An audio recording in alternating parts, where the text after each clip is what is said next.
Ora ni murungamiri wa wandikithia bwa wantu ingi kura kirinkia maithiro na miaka na ABC South Imenti wete ndukimbithi tio chumiria kiro ciandikithia buru kura yora baraide kwithira nende ba ciandikithia kenda kuringa kura mwaka ene yo 2027 mugo wete cioke South Imenti mwaka thai ni antu mana 5 ya 63 akiba ciandikithietie na kiromba barane nende bakithira baki antu rene kaitene kagathio kubayuke kanya kigo ciandikithia kura mutugikare aina riboti.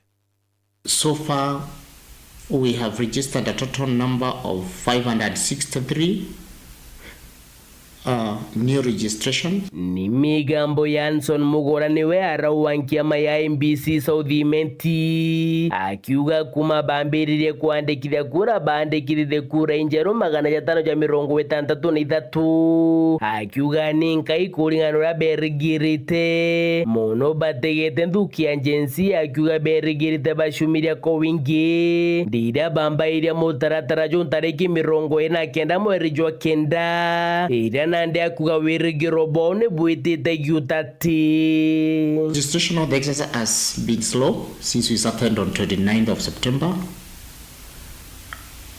Though also the number of people we expected them to turn up, the Gen Zs have not been turning up as expected. Kuru kimugo na rombete antu barabete te matude ne jaukagite ne kakarudha rwa thigunku ni bajukie kanya bachandikite muringi kura ni untu boba kethira barugurite. We register even if you don't come from the sub-county ama the constituency.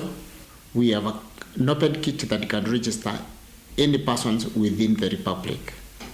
So you're most welcome during this Christmas holiday. Na muthiene mugo na enyirite kujukia kura ne okugia katharide bene kiresi esa twitite cha mwaka jwa 2027. The Gen Zs, I humbly request you to come out and register in large numbers, because that is the only way you can make a decision in this particular country.